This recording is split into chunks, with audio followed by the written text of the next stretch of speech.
Good afternoon. Very nice to see a lot of our familiar faces, but also some new names here. For those of you who were here earlier, we've had a nice chat about the long history that we've had with the work that's come out of Elliot Pelli's work that we had with us a few weeks ago. And we're very lucky that he put us in touch with Samuele Lopiano for the talk today. As you know, we have the title, No Demographic Projection is Ever Neutral. And it's interesting that this is something that we need to keep reminding people of the non-neutrality of projections and data, which is why we're very excited about this.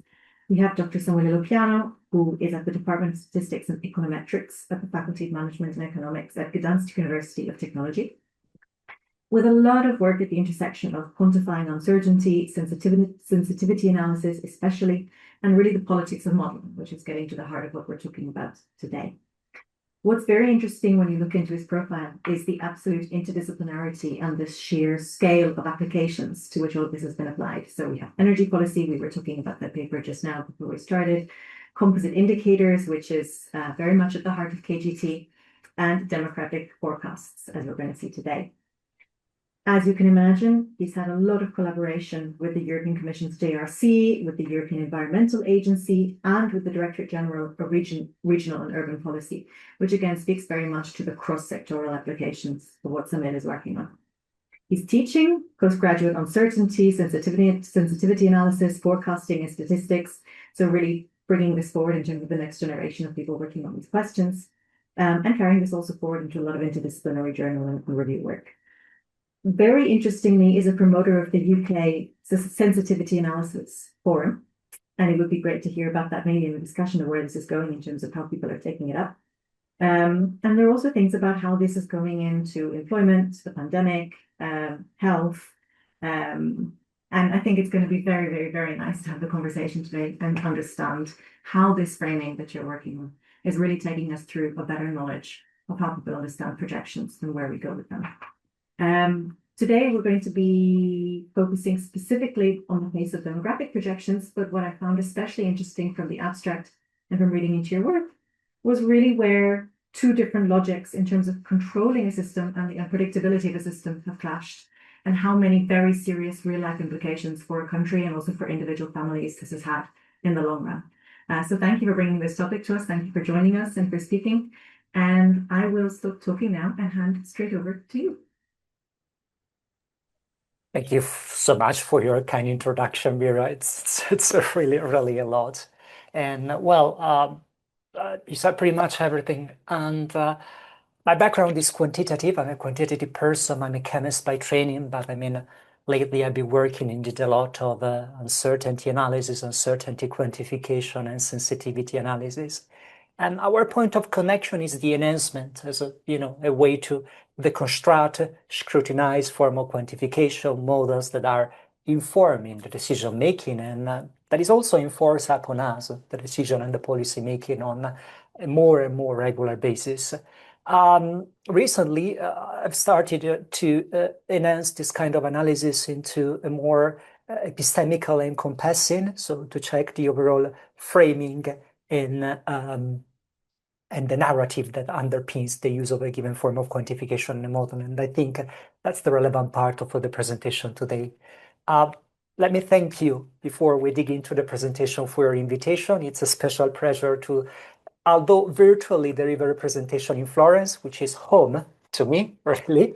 Yeah, I'm from there. And although it's the very first presentation I'm reading, I mean, for an institution based in Florence. But without any further ado, let me start by sharing my presentation. Okay, here we are. I'm sharing my screen. I assume it's fine. And just let me know if I stop sharing at any point. This work is the result of applied that kind of scrutiny to demographic model together with an excellent team of scholars. You have already mentioned Andrea. I will introduce the other collaborators in a couple of slides. So this is one we are going to look into today. There will be an example from the past, the one-child policy that has been enforced in China for about 4 decades, starting from the 80s, and try to see what it was the evidence, what it was the modeling activity informing and sustaining the policy. And then we will see what is the current practices when it comes to population projection for the future. It's quite important and it's interwoven with many aspects. Sustainability, what's the carrying capacity of the planet? How many people can be on the planet? Yes, but according to which lifestyle? There are always, some neo-Malthusian discourses just say we're not going to have enough resources, enough oils, enough minerals, enough resources to scale up the uptake of renewable energy, and we should be less to curb the problem of climate change and increasing temperature. But on the other hand, there are people saying that, hey, think about our contribution system, our public fiscality, and if we can afford with less working people, with less active population, still a retirement system and a social state with so many elderly, really, demography is all at the basis of these kinds of debates. And it's informing. Of course, it's informing modelization and models that are used to, that feed into the decision-making process. So this is the team.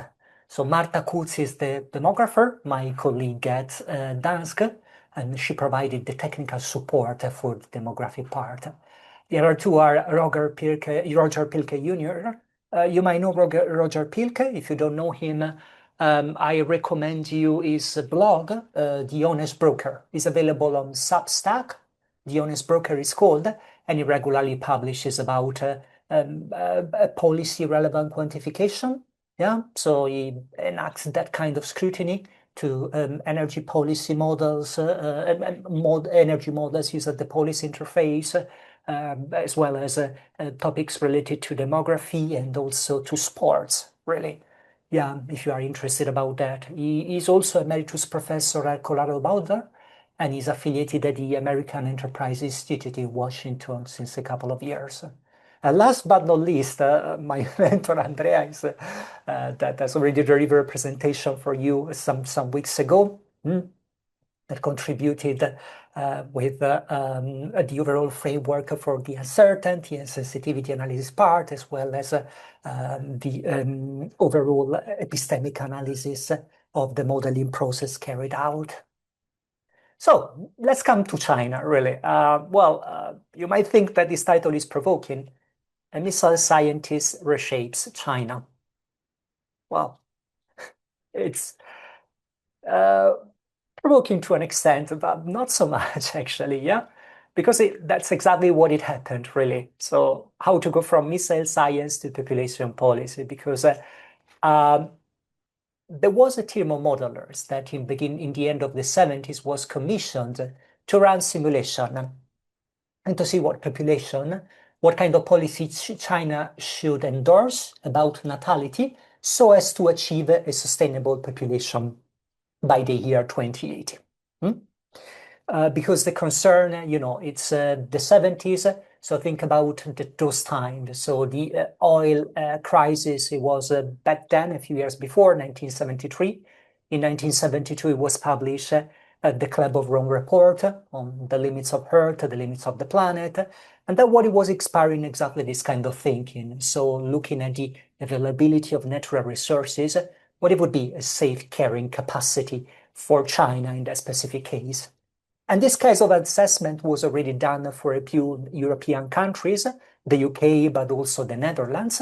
And that's why Song Jian met these scholars, these Dutch scholars, Olsder Kravenack, at the Helsinki 1978 conference. So there was a conference from the International Federation of Automated Control. And I was quite struck at what they were doing. So missile guidance equations were reoriented, were adapted to population dynamics. Yes, you have heard well. So missile guidance equations, so ballistic, what's the trajectory of a rocket? If I want to shoot a rocket at point A and meet my target at point B, what's going to be the shortest, the best course? So it's an optimization problem. And the same kind of thinking was adopted for population. I start with population in this given here. So how can population evolve so that I meet this target in this final here? Precisely like that, really. Yeah.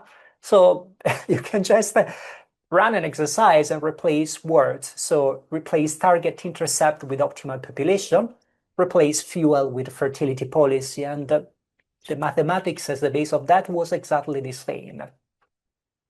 The problem was that the concern, again inspired by carrying capacity, was that if there was no intervention of natality, China would have reached an unsustainable population by the year to 2080, so more than 4 billion, based on constraint, on natural resources constraint, as well as in order to achieve a sustainable composition of the population, so equilibrium in the different demographic strata, they came up with a figure of 700 millions like that. That was the optimal target defined, which was to see achieved by setting several demographic constraints, so dependency ratio, upper population ceiling. So the problem was to find the optimal fertility trajectory that would allow to reach that at a minimum social cost. Yeah, yeah. I mean, you might be really, yeah, saying that there are a few issues right there. But on the basis of that, the one-child policy was adopted in 1980, firstly in the city, and then was extended to the countryside, although a bit more loosely. Yeah.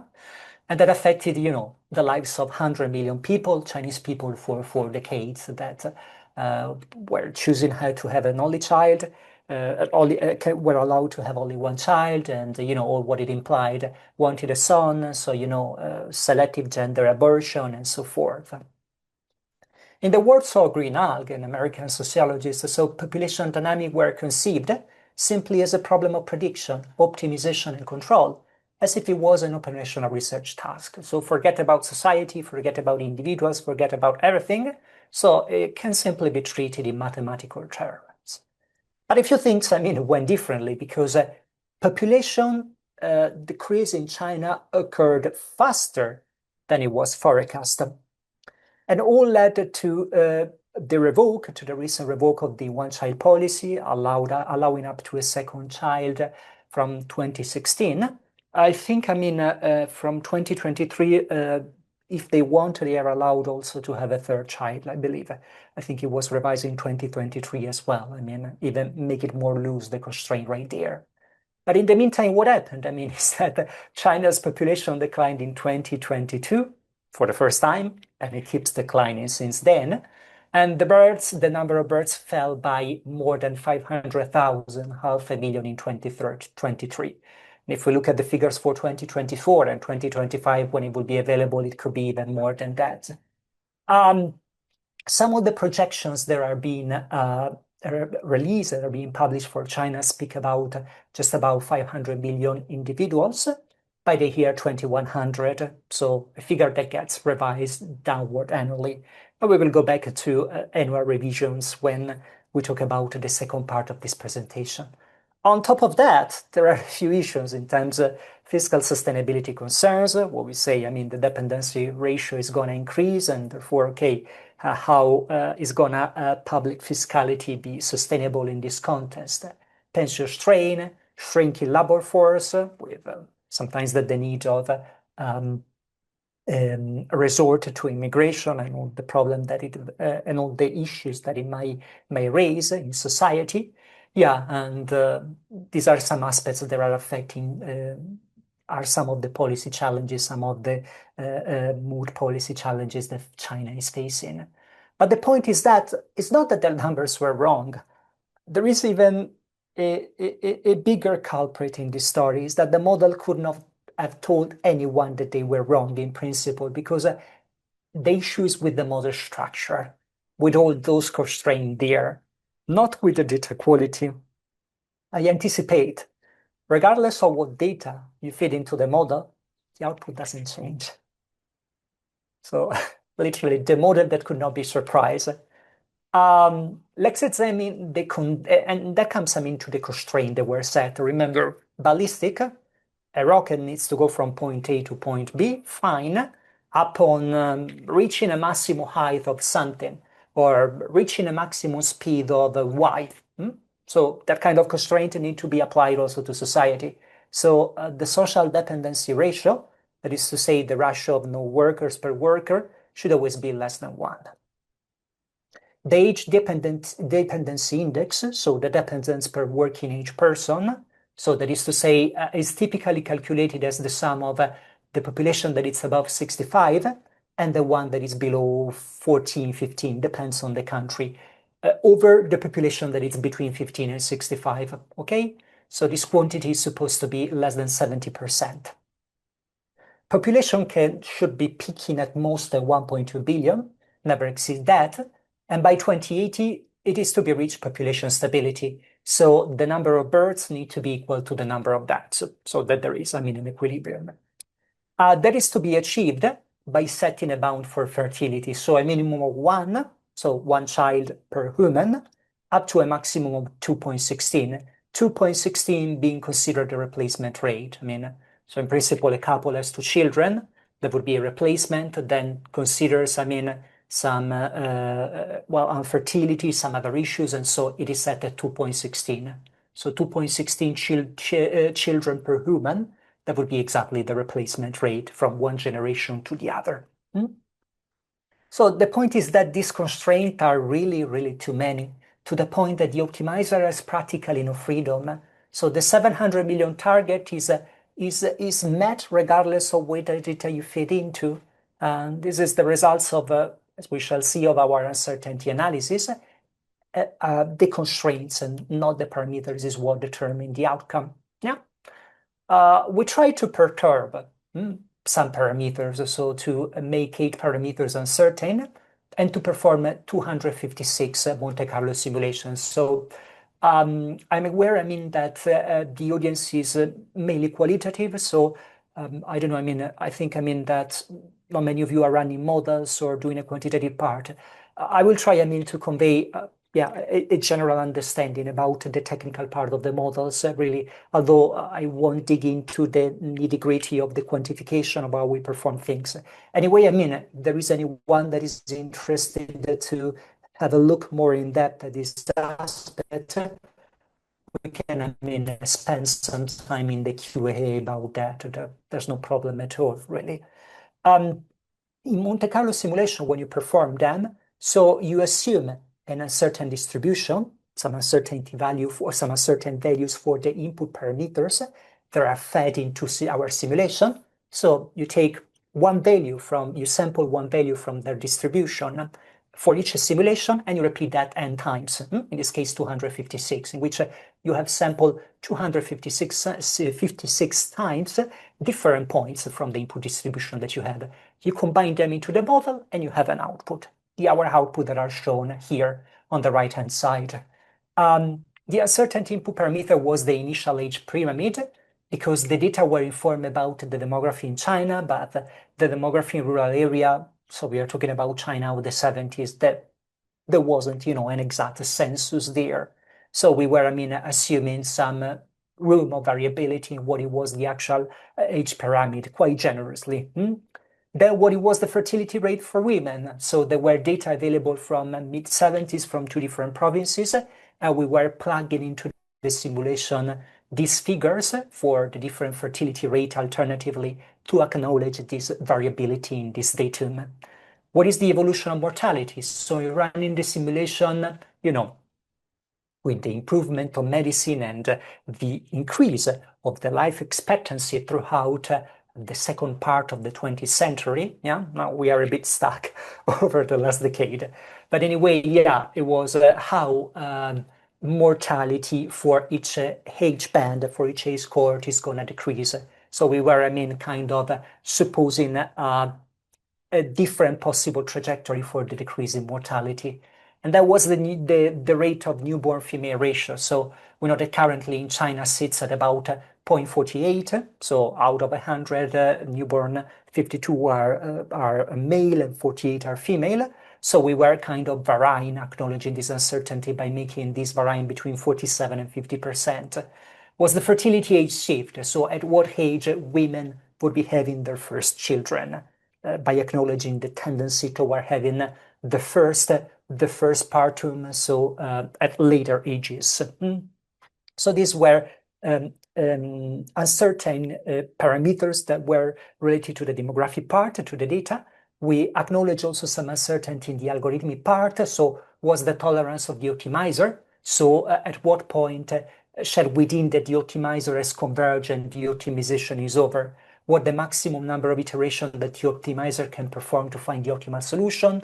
What's the penalty factor if we move far away from that constraint? So to seek a more or less aggressive a tendency to move toward the actual minimum there.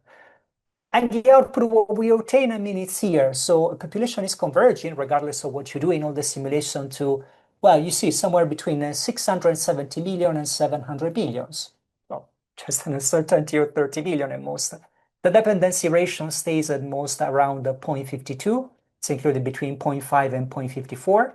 It's far away from the constraint of 1, the aging index, also in this case is well below 0.7, here around 0.13 or something. And 1.2 million billions is never reached. So the constraints are never enacted, basically. I think, I mean, this is more useful if we look at the dynamics in terms of trajectory. Yeah. So our 256 simulation, you can see we are there. We are always there regardless. The only thing, the only aspect, the only variation that we can acknowledge, okay, sometimes we peak at a slightly lower figure. So we peak around maybe 1995 at 950 million. Or in some cases, in some simulation, the peaks come a bit later. Maybe here we peak in 2006, 2007 at 1 billion 50 million, something like that, yeah? And the fertility rate. So we start from the initial fertility rate, and then that becomes constrained, and then eventually, I mean, that become relaxed toward the replacement rate, toward the replacement rate, and then finally, yeah, some constraints in some simulation appear again. So overall, the point is that the model is not discovered in 700 million. The model is constructed to reach 700 billion. So even if we vary demographic inputs, this doesn't change anything. So there is no way to get surprised to discover something by running the model.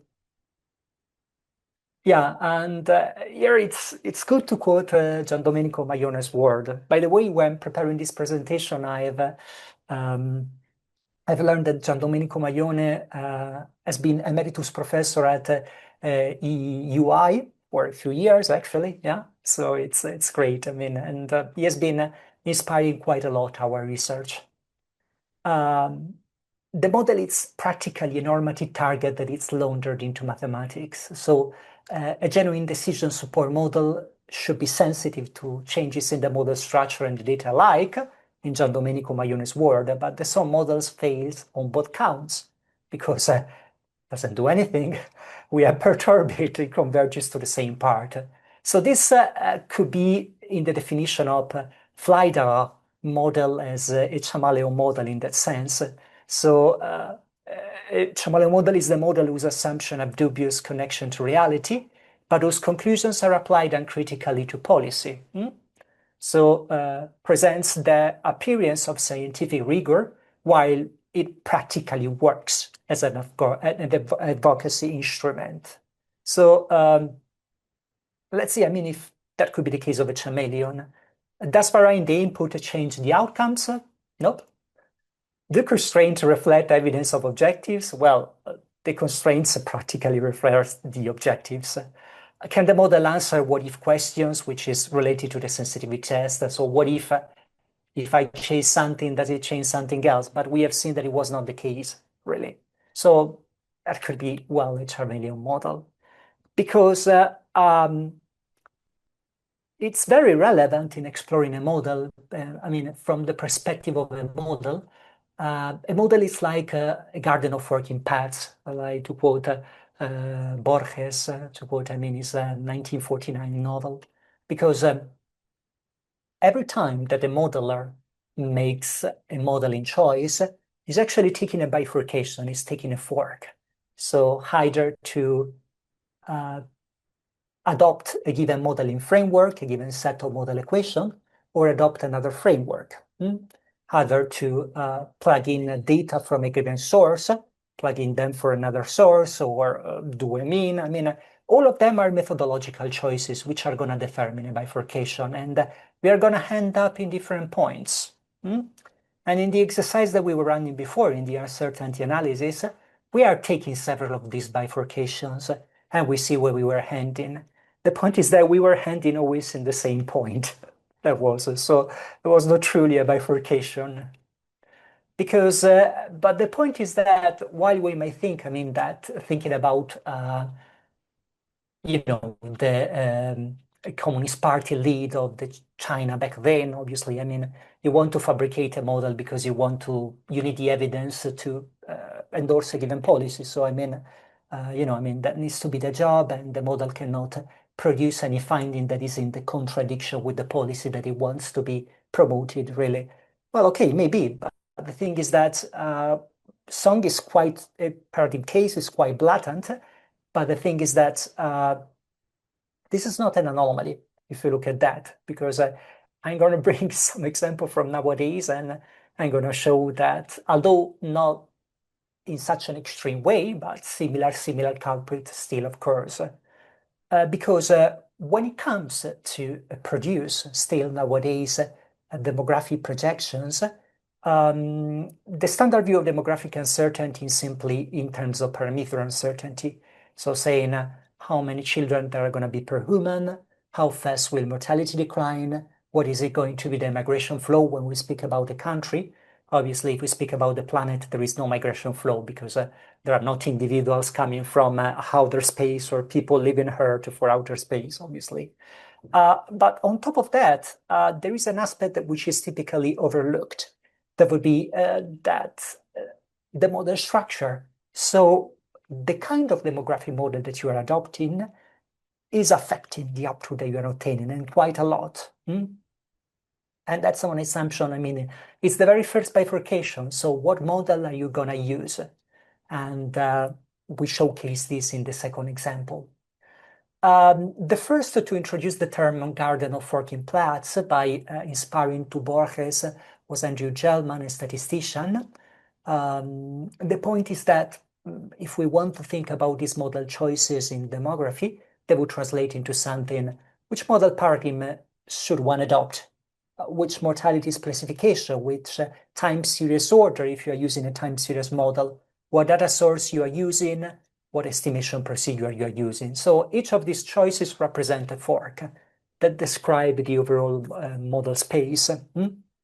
But the thing is, when a policy document, a policy report is produced, that it's only upheld by a given model by adopting only a given modeling framework rather than the plurality that there is out there.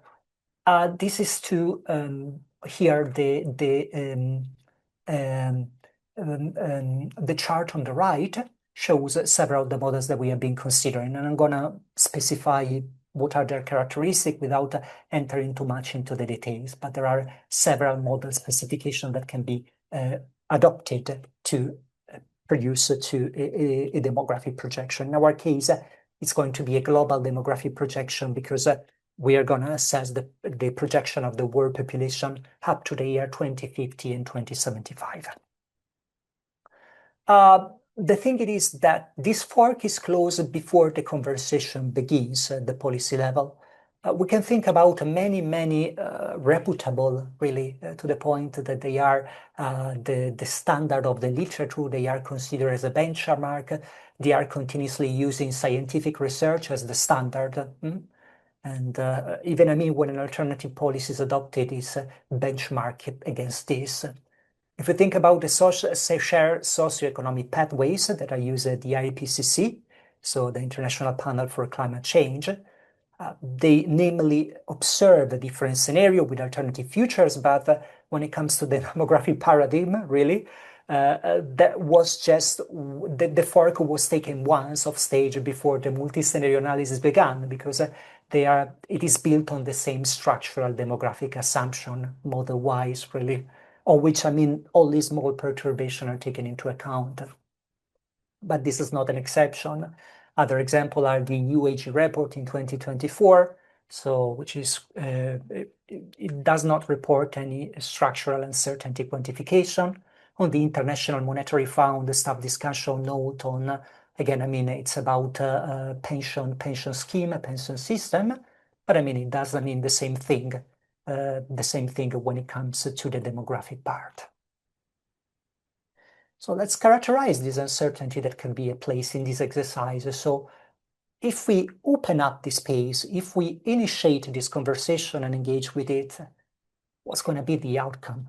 What can we see? What can we discover? What can we find? Okay, let's have a look at it. So these are the different model and families. Let's forget too much about the math. Just in loose terms, describing them very, very briefly.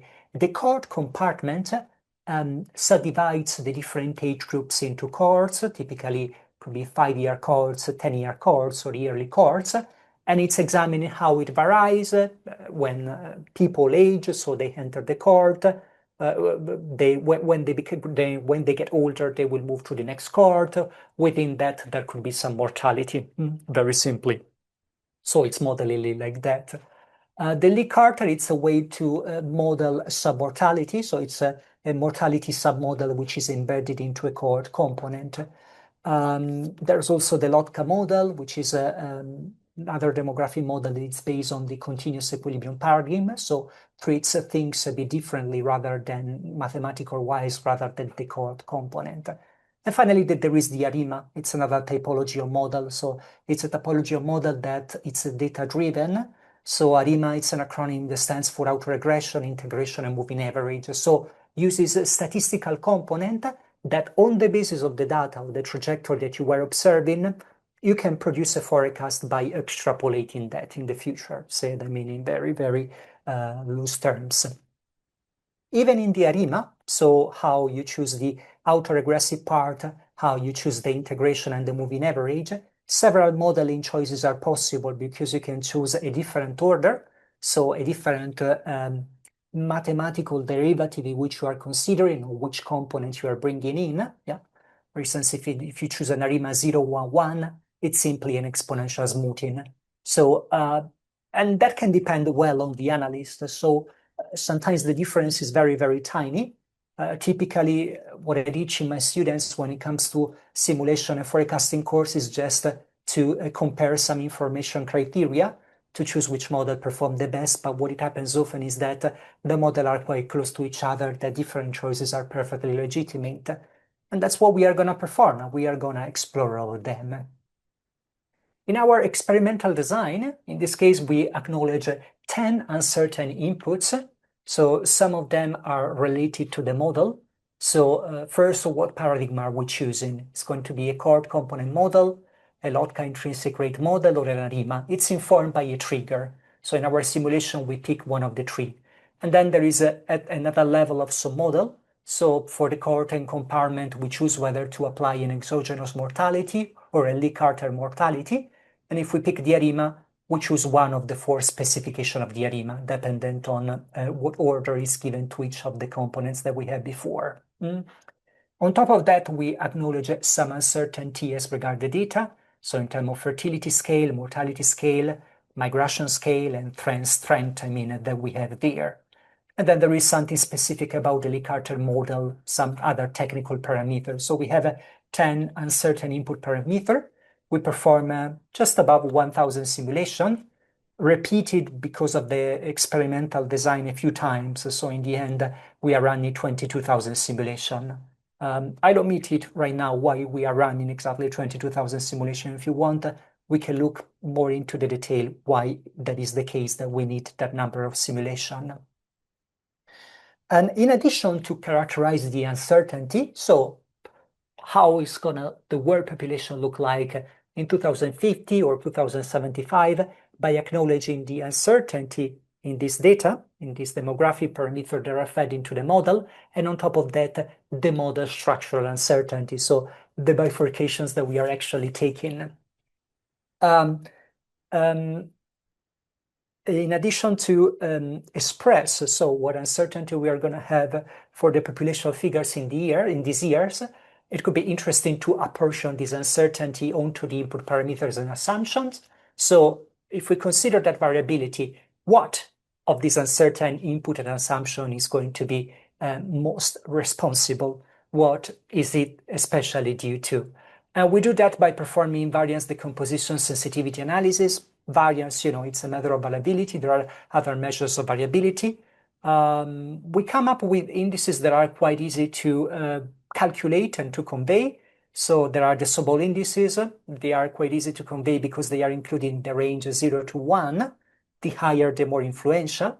First order that represents the variability in the output that an uncertainty parameter is due to, and the total order that acknowledges the effect of that parameter plus the interaction with the other parameters. Because if the model is non-additive, so as soon as you have multiplication, division, exponential, but whatever kind of relation that goes beyond mere additions and subtractions, you're going to have some interaction effect. And the difference between the total and the first order, it's the level of interaction that you have. So if we get a sensitivity index that is 0.9, that means that 90% of the variance can be traced to the choice of the mathematical framework alone. And this is a result. I anticipate that, as we shall see, really. And yeah, these are the 7 different projection configuration models that we are taking into account, of which all the United Nations baseline demographic data are fed into, as that is the most authoritative figure that we have as regard world population and population subdivided in cohorts and across countries. Okay, so let's have a look at our results. Okay, this is what we obtain, really, looking at the population. So let me help you to outline that. So the population in the year 2050 may be included between 4 billions and 17 billions. The current population on the planet is somewhere between 8.3 and 8.4 billions. No one knows the exact figures. I mean, as of now, we can assume that. But in this very moment that I'm talking, I mean, as we talk, someone is dying, someone is being born. So, I mean, the exact population, we don't know, but it's somewhere between 8.3 and 8.4 billions right now. Yeah. So dependent on the framework that you adopt, you can have either a halving or a doubling of the population up to the year 2050. If you look into 2075, things become more extreme because you get a maximum of 29 billion, so a multiplication by a factor 3 point something, in case you adopt the Lotka intrinsic rate model, and you might have a population that goes down only to 200 million. So basically 97% of the human population disappearing in the forthcoming 49 years. If you adopt the Lee-Carter stream in that specific case. But this spread is not due to the parametric uncertainty, is especially, here it's highlighted in different colors. You can see that how different models drive the projections, to different figures. And you can see what the United Nations, basically use. So you go from very, very below to very, very above that. So that depends on what model depends primarily on which model you choose to believe, really. Looking a bit more into the details. So if we take the cold compartment exogenous, what it's doing is broadly tracking perturbed United Nations forecast. It's pretty much conservative right there. So you can see, here it's airs goes slightly below what it would be the United Nations projection, okay? So it stays a couple of billions below that mainly. The Lee-Carter, it's a much lower and wider spread. So this depends on the mortality time series extrapolation that what is driving the population sharply downward. The Lotka model is on the opposite end, probably caused by an overestimation of the air, where survival improves in a declining fertility world. And then we have the ARIMA. The ARIMA is quite data agnostic in the sense, it's assumption agnostic. It's data driven, but assumption agnostic. That would be the correct definition. So let the data speak. Okay, So if you use an exponential smoothing, so you have using the mean 52-year growth rate, you have an year zero growth rate. So what it's doing is extrapolating the current fertility slowdown to a population stagnation. The other agreements once project a continuous growth at the current rate of 0.7, 0.9% per year. And the other agreement 2.10 is kind of in between the other specifications, really. So even if we adopt a purely statistic paradigm, the specification of the time series model produces different trajectories. And look at the ARIMA here. So, okay, you have some overlap, that's fine in what you have. But yes, I mean, they are between still 9 billion and maybe 10.5, and here it becomes between 9 million and maybe 12, 13, something like that. So you still have a given spread by simply changing a couple of tiny modeling parameters. Then following up of this, okay, but what is driving all this uncertainty? By looking at the charts before, in which we were seeing a cluster of data, of output data, clearly separated in multimodal distribution, I mean, the obvious answer is the model that we have, the model paradigm, and that's responsible for 90% of the variance in the output. 96% is we consider the joint effect with the others. So with the mortality model, the fertility scale having, I mean, just a tangible effect, just a barely tangible effect. The other things, I mean, are practically negligible. If we look at the data up to the year 2075, yeah, other parameters acquire a bit higher importance. Although, I mean, the overall claim for 2050, I mean, remains substantially unaltered, with just a slight decline in importance as regards the paradigm. You can see that it's, yeah, here quite clearly that it's the model choice that separates the cloud.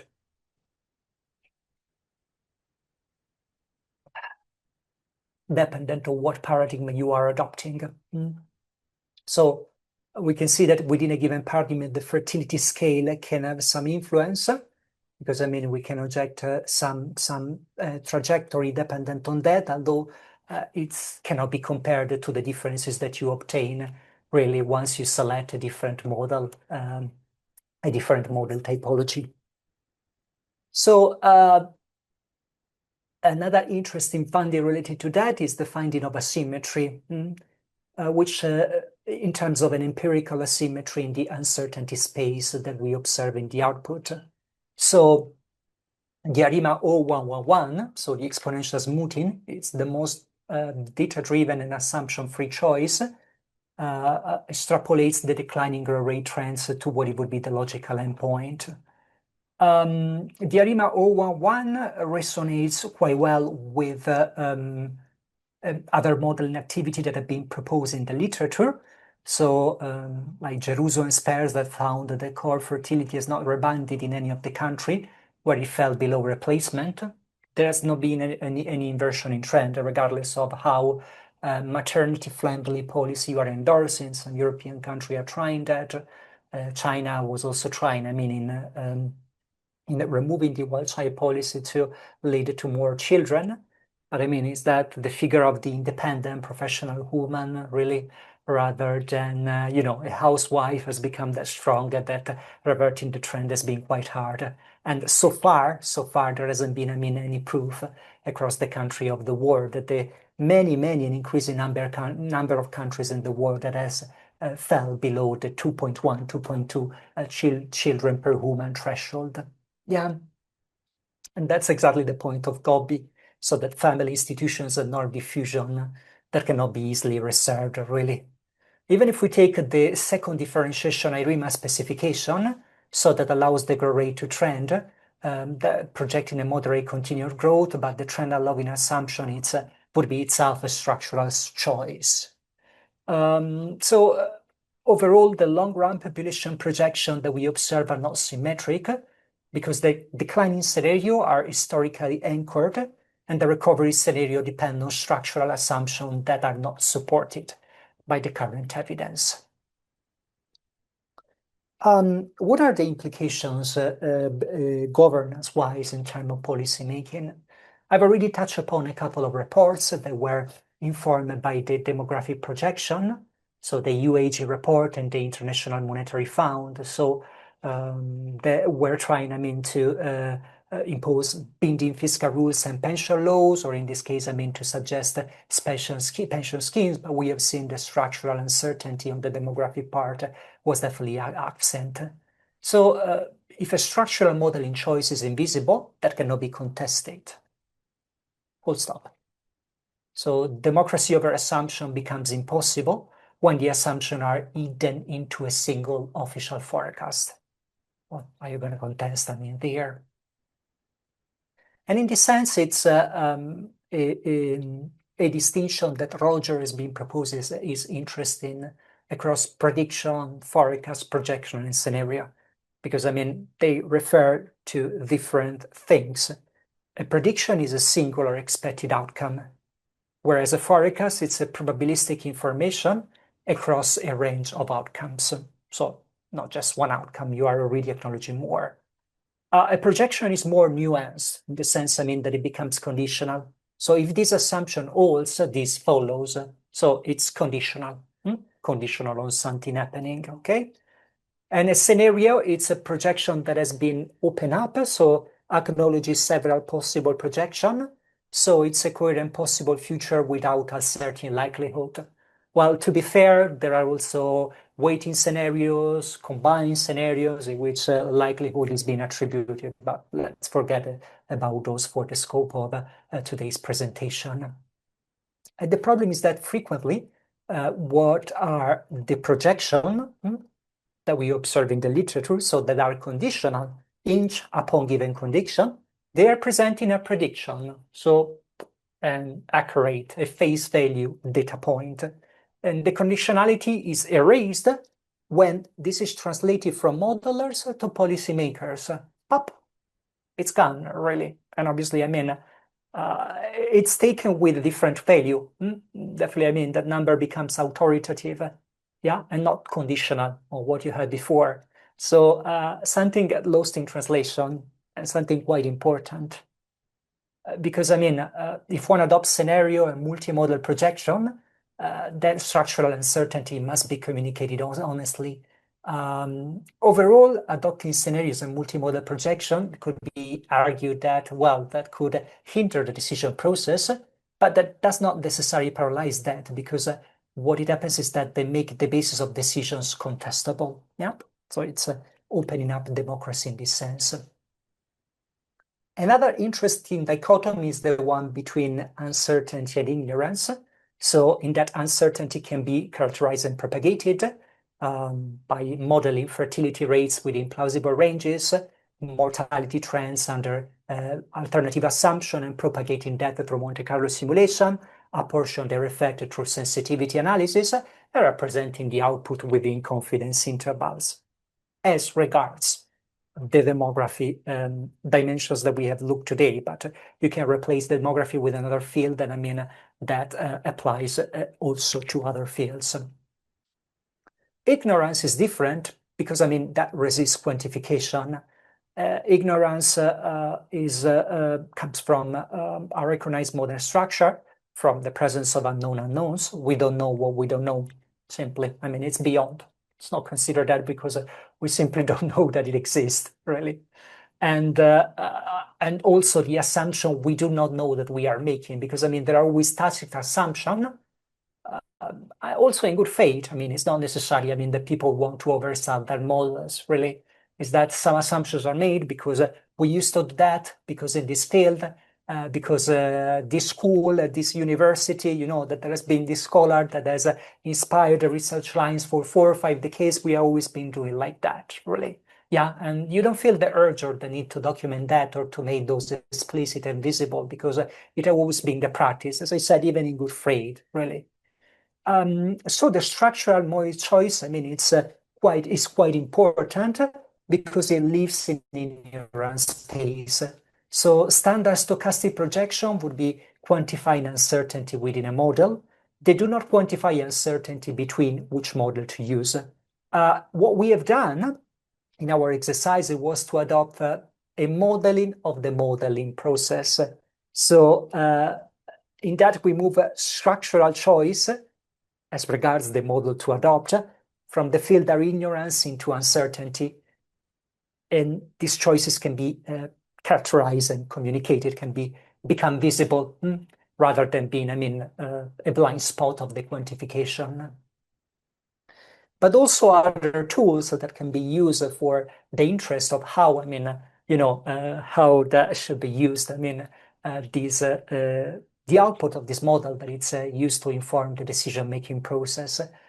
Sensitivity auditing, so an epistemic enhancement of sensitivity analysis to the social-political dimension of modeling, it also helps there by asking some relevant questions, such as who commissioned the model, i.e., what interest does the model serve? What assumptions are load-bearing, so which inputs it change would change the conclusion? What could the model not possibly find? Is the answer embedded in the design? And is uncertainty communicated honestly, or is precision performed? The sensitivity auditing checklist would consist of 7 points. I just showcase some of them, those of them that were the most relevant for today. So if we were to run this exercise for the Songyan model, so who commissioned the model? The Chinese leadership that was seeking scientific legitimacy for endorsing the one-child policy. So are there any load-bearing assumption? Well, obviously the fact that the 700 million target is embedded as a constraint. And what could the model not find? Anything else? Anything different from that 700 million? We have seen mostly we were going down at 670 million, but we were not significantly moved from there. And the point is that the model was not honestly communicated because a normative target was present as a result, really. And how do we know this? Really, by getting the book published in 1985, in which a Song published the model and translating those equations and running the simulation as we performed. Because believe me, despite being out there for more than 40 years, no one has attempted that before. But overall, that boils down to a few aspects. That quantitative, it's seductive, quantification is seductive. So said with the words of several scholars, so Mary quantification confers authority by creating the appearance of objectivity, a crisp number. And Porter back 30 years ago in his book, Trust in Numbers, says that numbers travel well. They cross disciplinary and political borders without carrying these assumptions. That's exactly what I was saying before. Really, this resonates with the concept that we were presenting before. So the projections were becoming predictions in the moment in which they are translating from modelers to policymakers, really. Or De Rosier from the group, the Statahastivics group. So the statistics are not natural description, but political ads that render something visible and other invisible. Yeah, every time we make an assumption, we choose what to bring under the spotlight and what it stays, in the shadow there. The sum model is an extreme, is a limiting case, but every single model demographic projection that enter policy without structural uncertainty communication is a softer version of the same problem, because a bifurcation, a fork is being taken invisibly and assumptions are rendered as facts. What I would like to remark is that we are not arguing that we should stop using models. Though we can keep using model, but what it would be important, it would be to make the assumption legible, contestable, and revisable, especially when they are to inform decisions that are to be enforced on every one of us. So, well, I think, I'm still in time, but a couple of minutes to come to the conclusion. I have 2 more slides.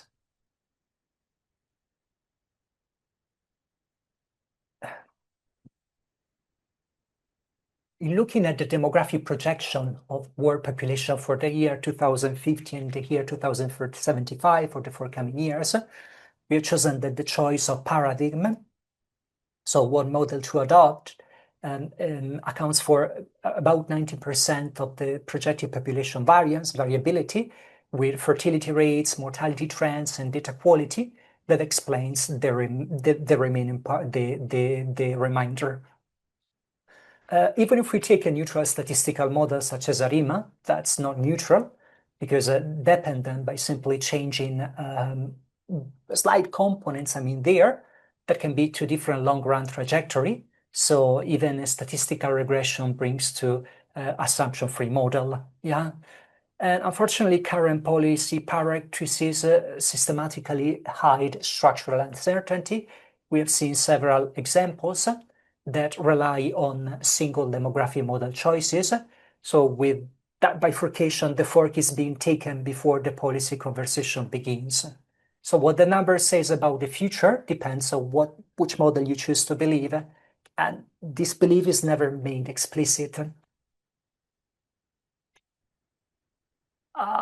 If we want to be practical and state some take-home messages for modelers, that would increase the credibility of modeling activity and use the policy interface. If a multimode paradigm analysis is adopted as standard practice, not ancillary or an optional extra because a reviewer asked to include a sensitivity analysis or to explore some more assumption just to tick a box, Yeah, and sensitivity metrics such as sensitivity indices or other sensitivity measures are useful to understand what is drawing uncertainty. Even terminology should be robust in distinguishing projections from prediction, there. And before the models I use, it would be important, to perform model validation tests on the style along the lines of what we have showcased today. For policymaker and institutions, so what are the instructions? Well, asking for sensitivity audits of flagship demographic inputs, if we talk about demography, but that, as I said, be applied to many fields. Actually, this is a bit borderline because if modelers themselves are adopting sensitivity audits on their own models, let's say they would save, so much time. So if they take it up front, they would save so much time on the let's say the ex post appraisal. Yeah, and decision maker could require structural uncertainty disclosure in official projection and treat the official forecast that it's used just one of the forking paths throughout the garden, not as the entire garden, really.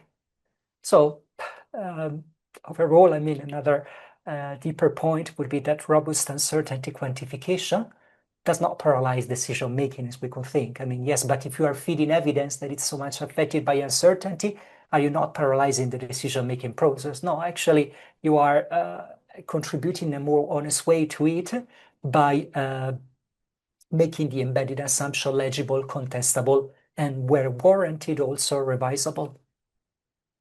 So that's all from my side. If you want to know more, there's a preprint of this paper, which is available from the repository SSRN. You can drop it in the chat if you are interested. If you want to scrutinize the code and all the part, if you code yourself, or if you want to look into how we practically perform that, you can look into GitHub. Under this repository is available there. And here is my contact if you want to follow up at any point. Well, I would like to thank you for your kind attention. I hope you're still with me, and I look forward to the QA session.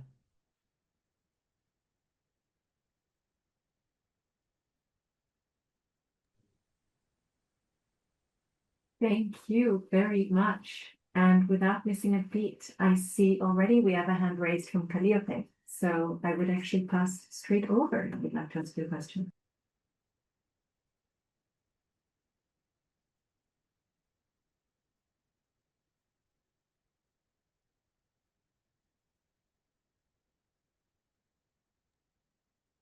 We don't hear you. In case you have any problems with the microphone, feel free to let us know in the chat, or if you'd like to send it in the chat and we can help.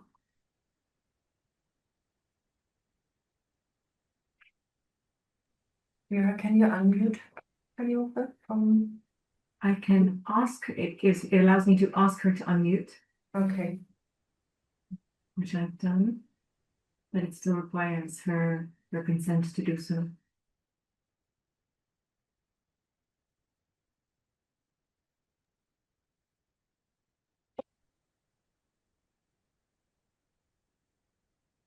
Otherwise, in the meantime, I can pass on if we have any other questions that are already in line. And as soon as Calliope's microphone is back, we can go back.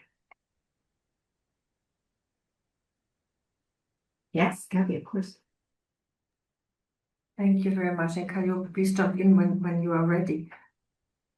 Samuela, you know what I love about presentation like yours? They start as really scientific, going into the substance and really step by step taking you into the evidence. And at a certain point, 3/4 through, you start to reflect, oh my God, we can't actually use the instrument at all. That is not democratic. It has impact on the political system. We have to be aware of all of that. That gave so much substance to the discussion that we have. They are not neutral, you know, the usual debate we have when we talk about in sociological terms and ethics of quantification, about quantification, but to see it materialized in the way that you did that was so powerful and brings you actually into an immediate reaction that would say, oh, these instruments need to be screened in a democratic space, pre-policy relevance. Because once they are selected for any type of modeling in a policy process, they are in the system. So the question, and that I understand that this is very radical, but the question that I have now coming out of your presentation is, isn't that actually, so isn't it an evaluation, an impact, a policy relevant instrument that needs to be scrutinized before becoming relevant for policymaking? A bit like chemicals, a bit like REACH. You have, as a producer of a model, to prove that it is valuable, that it's understandable, that it's flexible, before you put it on the market. Because in a way, it has a tremendous impact on all long durée policies, spending, education, healthcare, let alone, but that's my personal footnote here, I'm still very much surprised why we pin the unit of measurement to the women, why we never start measuring children per man. But that's a personal remark. So how do you see the debate going on of this bringing on the market models? Is there something like this ethical idea we have to really make it waterproof and explain what we're doing here? Or is it the pride of having the best new projection, prediction, what have you model? Well, that would require probably I don't know, a presentation itself on how we should do that, because I mean, and the answer to your question would be longer than my presentation, definitely. I mean, the part that you have there. And I mean, there are so many layers, really so many aspects. So, I mean, I can tell you, I can touch upon a couple of things there, just, I mean, to give you an answer that it's manageable, that it's useful. I mean, but I mean, anything that I'm saying can be further unpacked. I start, I mean, by simply, okay, telling you an anecdote, really. I won't tell you where, but I was working on a model at some point. We were developing an ultra complicated model, ultra complex. We wanted to measure several things at once. And I say, okay, sorry, but what we are going to use this model for? Well, let's develop first, and then we will start to interrogate the model. Sorry.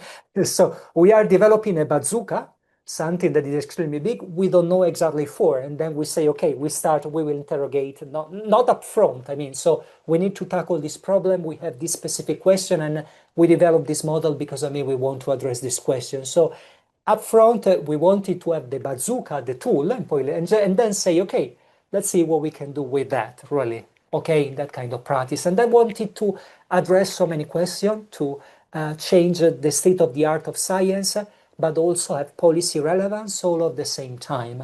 So, I mean, as to increase their stature, I mean, that's all the modelers, that they want to have a, you know, the cutting edge tool, really, the state of the art tool, the best tool. And that's partly depends on the ego of the modelers, partly is linked to a nil financing mechanism of research as well, that, I mean, you gain reputation by doing that. So partly is the system that invites you to do that. So obviously, I mean that there is this that takes place up front. And then what you inform to make decision making. Okay, so if we have clear what's the objective of the model, to advance the state of the art of science, I mean, just to tackle the problem scientifically, going to there, I mean, it's something. Then to inform policy and decision making, we might use something else, something different, even because of the way that we need to communicate, because we won't need to unpack so many mechanisms. I mean, there we might not need that much. And then, okay, in what way it is informed the decision making? If you look at the impact assessment report, so I'm familiar with energy policy, and that's the paper that we were talking about before. So the evidence, the quantitative evidence, is produced by using a proprietary model that is being provided, that has been provided to the European Union, and that has been underpinning all the energy policy making over the last 15 years. But a few newspapers, the Times, the Financial Times, the Guardian, I mean, they were extremely critical about that because, I mean, it's a general equilibrium model developed, I mean, it's proprietary, so you have no way to scrutinize it. They say, but the documentation has been made available. That's fine, really. Or it has been validated against open source models. Yes, but these open source models start from use the same mechanism. So you have slight variation in which the same kind of model is being used. So it's still the same kind of rationale of neoclassical equilibrium that is being used to drive the energy targets. So it's a little bifurcation. It's apparently a bifurcation in the beginning, but then they converge in the end. So or something, you know, I mean, if I go from A to B straight away is 100 meters, yes, but it can turn the road, turn the other one and becomes 150 meters, but I'm ending in the same point. I didn't take the road that goes uphill to the mountain, you know, I mean, the other part that you have. So also in that case, I mean, the uncertainty is being compressed in what you have. I think ideally, I mean, if you have, you know, resonating with the post-normal science paradigm of high states, values, and dispute, that would be interesting how that could take place. Adversarial parties, different interests that propose different kinds of models. So the model that is sitting right there and proposes this tool as a way of mediation, because different actors may elicitate the models in different way, may use different kind of assumption, or may ask for a kind of different structural model. So that's way how that democratic process could ideally be achieved. I'm aware it's very ideal, really. But this, I mean, to touch upon how we could practically do that. Sometimes it has been performed. There have been attempts, really. I don't know if it could become the standard, actually. Although, I mean, that, yeah, could be a possible way.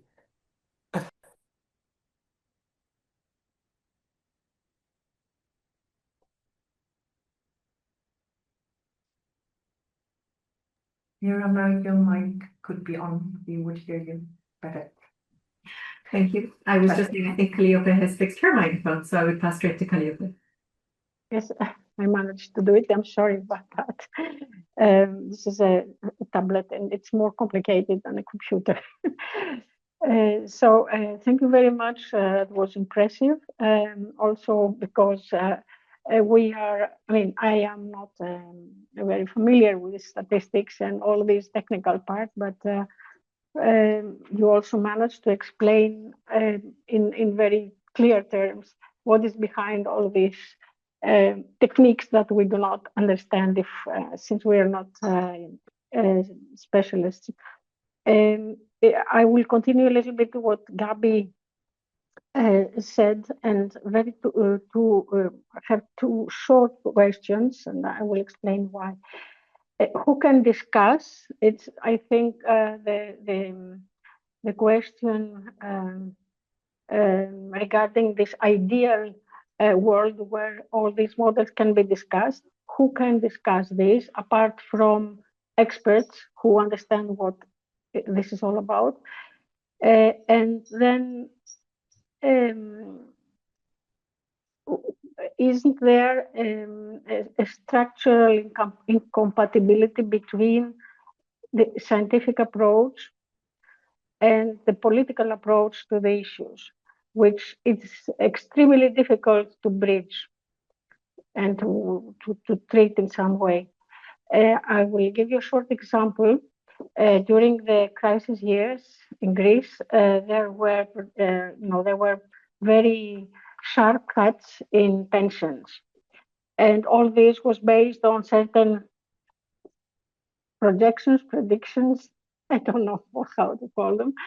And at some point, the let's say scientific institute that supports the workers' union confederation said, no, this is not, these projections are not correct. There is also a different way to see it. Nobody paid attention to that. And you understand that when unions take one position, their position is interpreted by the fact that it's the unions. And when the government or the IMF or the EU takes a position, then it appears as more whatever, scientific, reliable, whatever you wanted to call it. So this is the background of my question. Thank you. Yeah, that's a great question, Calliope. Thank you. Yeah, because I mean, you unpack, I mean, so many things. Hey, well, who can talk about, I mean, whoever, I mean, feels in the condition to scrutinize a model. I mean, the part right there, you don't need necessarily to be an expert. I mean, there are parties for what is being adopted. Remember, I mean, when there was the incidents really with the space shuttle in the 18s that they called Feynman to scrutinize that, although I mean there was not technically an engineering really, it was a lead in a commission, the part that you have right there. So they take a report, they go there. But I mean even lay people, I mean the part that you get there, they may become themselves literate. That's all. I mean the part of citizen activism. So citizen open science, the part that you have there, and put forth, I mean, some scrutiny, because in the end, it's decisions that are going to be taken and enforced on everyone's lives, really. So everyone, I mean, in principle, can join the debate. So then the criticisms can be more or less funded, more or less driven by a part and the other. And then, I mean, I come at the second part, really, because you say, hey, that represents specifically your political background, which dimension you are taking. So what's your status? What's your authoritativeness? And yes, that's true. That's also true. But the thing is that sometimes we are looking for a crispy number or use of crispy quantification just to enforce some decision they would like to take differently. Mm-hmm. But I mean, probably would be more honest just to consider that the models are just one of the voices around the table. So the quantitative evidence that you are bringing, really, so that decision doesn't necessarily be to be taken on what is less costly or what is more efficient. That could be other things to be taken into account. And then that's the decision party. I mean, ideally, if you take all the stakeholders, so the people that are interested there, that are to weight what are the different aspects that you have there. You typically have I don't know if you know about life cycle assessment. So is it better to have a beer in glass bottles or beer in cans? And they do all the assessment, you know, how to melt glass, you need this, to melt aluminum, you need that, to transport glass that is heavier, you use more energy, but to transport aluminum that is lighter. In the end, one bottle of aluminum emits, I don't know, throwing just a random number, 5% less of CO2 than glass. Except all the quantitative scrutiny, because it's hinges upon assumption really right there. Shall we talk about, I mean, traditions in some areas? I mean, if we talk about Germany with all the breweries or something there, there would be quite some reluctance to propose, I mean, on the market, maybe a few companies would have reluctance to sell on the market, regardless of whether it is more environmental friendly. I mean, beer in cans rather than bottles that you have there. Just because, I mean, it's linked to their identity, their cultural aspects, and so forth, really, and all things that might be weighted in, and they are beyond the quantification of sustainability that you have there. So there are definitely different other aspects. So someone may be tempted to say, but let's squeeze in the model, let's do a cost-benefit analysis, let's use a numerical quantifier, let's say that this thing is valid 20 cents per bottle beer or something like that. And I say, okay, hey, forget about that, really. That's a point of contrast that I have with economists, with numerical economists, that there are some intangible values, and if you attach a number, some money to that, the result, I mean, is not the best. I mean, to be actually, I mean, trying to be, euphemistic in this context, because I mean, I would be using a worse expression, really, and not such a polite expression, really, to label that kind of cost-benefit analysis. So just be aware of the limits of quantification. Be aware that it's just one piece of evidence or that you bring, I mean, for the decision making. It's not the decisive aspect. Okay, thank you very much. Thank you. And I apologize that I have to go. Thank you very much. Bye. Thank you, Calliope. Bye-bye. Bye. If I may, I will hop into the queue with, well, firstly, echoing the questions that Gabby and Calliope were asking, because they're all very much in line with what I was wondering about. I'm interested kind of with where you started with the history of the example you gave and going into the history of a model. And obviously you have no way of knowing, but you have spent a lot of time with modelers. What do you think might have been the way in which this missile scientist in China and also the scientists in the Netherlands who are doing the same thing thought about this question, if at all? I liked what you mentioned where you said, the whole point of a missile is to get it from A to B no matter what.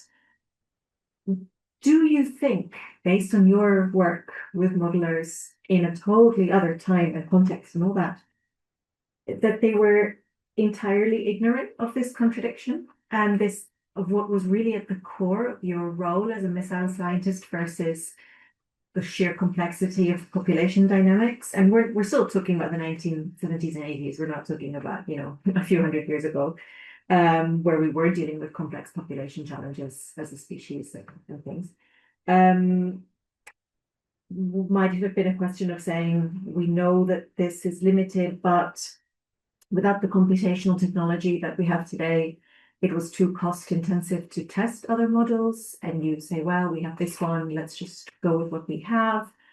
And then that connects a little bit to a question about how this plays out in a contemporary context. You gave already your example of when you suggested deciding the purpose and figuring out the purpose and then building the model accordingly, and people were shocked by it.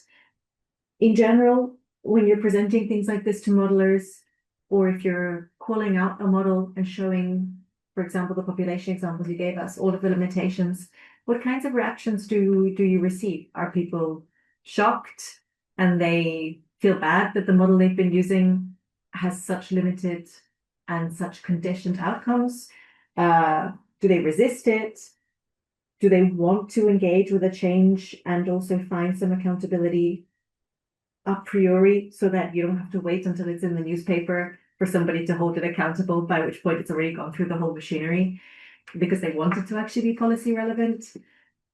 Yeah, just really interested in what you've seen in the psyche of modelers responding to this. Modelers are hard to convince or the path there. I mean, the reaction is defensive. It's typically defensive what you have, or I mean, they attack. Ours is a provocation because I mean, really just say, okay, just take so many models. It's like, okay, unpack everything, open up the option space. I mean, that much really. So we wanted to go on that hand. So on the other hand, I mean, they come and they tend to be quite defensive. But on the other hand, I mean, evidence or practices are against them because I mean, if you take the United Nations projection 10 years ago and you extrapolate it right now, you would see, I mean, that things are always off the mark, really. Or if you look at the projection for CO2 emissions, energy consumption of the Energy International Agency or whatever authority you have, they need to update them every year because their thing, I mean, even on 1 year time scale, they are really off the mark. And it's rarely done in the literature, this, backcasting or hindsight exercise. So that looking from the perspective with the data that we have now, really, whenever the few attempts that they are, is that, they are totally off the mark. The part that you have there. But there is always, it's a practice, it's our school, we do in that way. And so there is always resistance, really, right there. If someone coming from another field, that they attack you as an outsider, as someone from outside the discipline. So it's mainly defensive.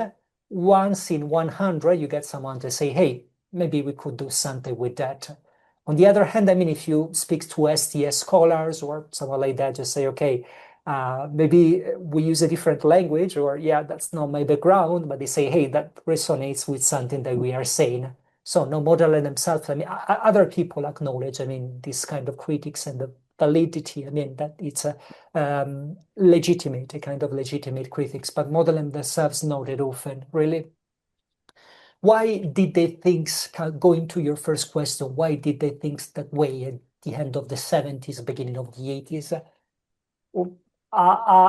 This is just a wild guess. What I can tell you, when they take a given practice there, there might be another justification. Someone else might have studied that more in depth.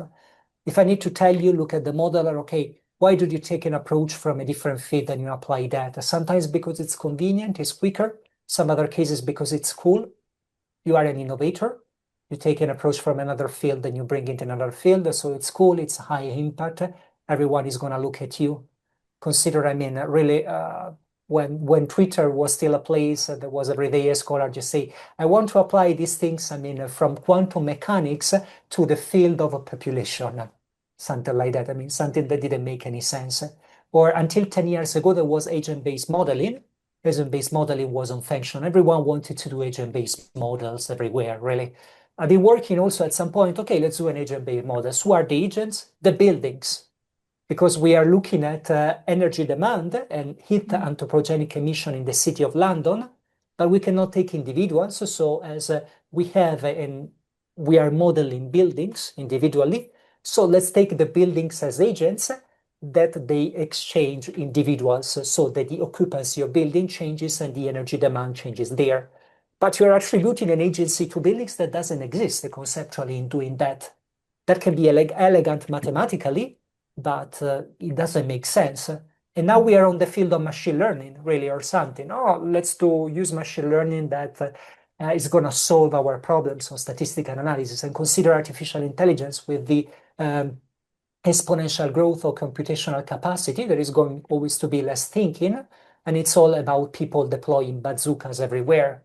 And so, people will be confronted. That wouldn't be on the epistemic depth on their modeling activity. That would be simply, that would become a debate in the literature on the basis of the computational capacity you can have access to. And now, and how big is your bazooka? The bigger the bazooka, the higher is going to be your stature, and the louder is going to be your voice in the debates, in the literature.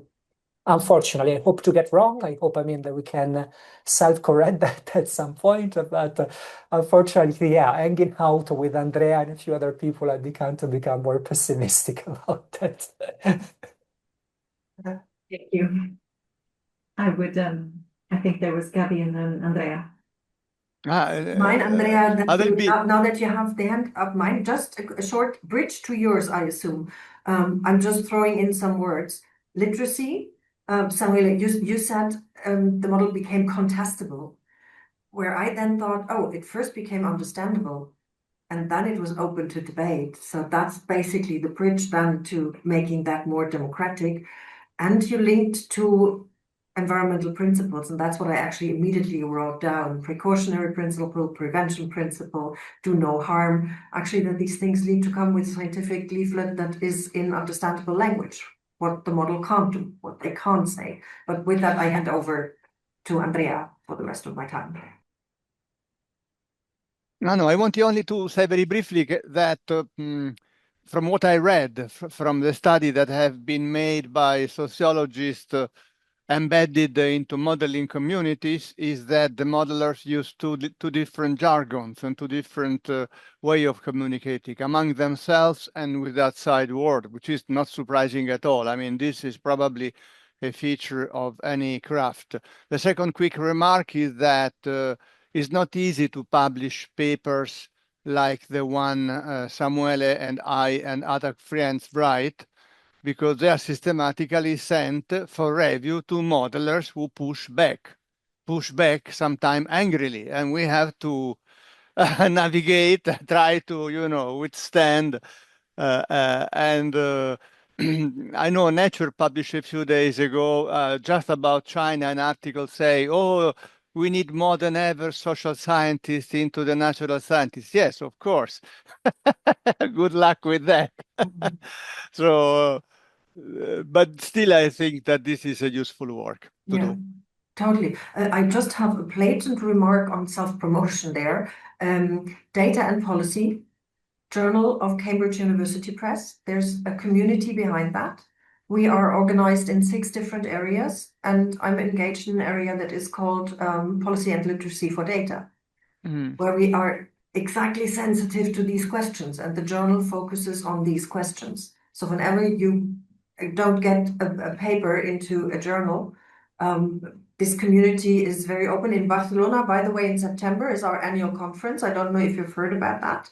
It's about, I think, last year was algorithmic governance, but it's about digitalization, data, democracy. That's definitely a community that is growing, that deals with meta questions of data and engages sociologists, statisticians, data scientists, so people who work on public policy. How is this called? This conference? Data and Policy from Cambridge University Press. And the community is Data for Policy community. Open doors with this argumentation. There's also another area that works on ethics of quantification. Okay, thank you. Thank you. Thank you to Samuele and to all of the conversation.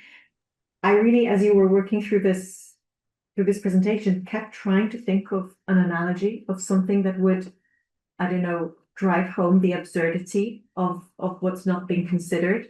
The closest I've gotten so far would be someone who's building a house and who seems to assume that it makes no difference what material you use for the frames, that somehow you can just keep arguing that, nope, no matter what the material I've thrown in, whether it's plastic or wood or aluminium or another type of wood, is indifferent and correct.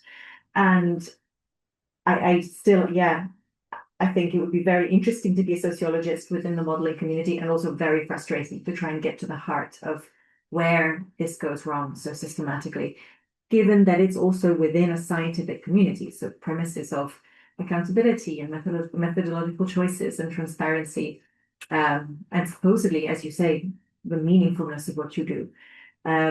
So thank you for breaking that down so clearly, so honestly and sharply, and for giving us both contemporary and historical examples. And thank you to everyone who's brought the conversation today and also throughout all of the sessions. Really nice to have familiar faces picking up on the things that we've been discussing over the past year. On that note, on behalf of Gabby, of course, and myself, this is the last session of the year.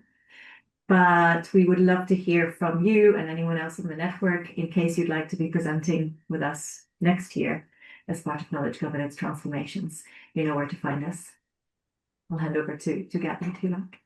No, just a warm thank you, Samuele, to you for the presentation. That was really, really deep and gives me actually a lot to think. I loved the ignorance versus uncertainty bridge that you opened. I'll look into your literature again to substantiate that a bit, because I think that is, for potentially the non-informed policymaker, the easiest bridge to understand what literacy means for them. And I really learned a lot. It was super interesting. Thank you for your time for this presentation. And thanks to everyone who has joined today.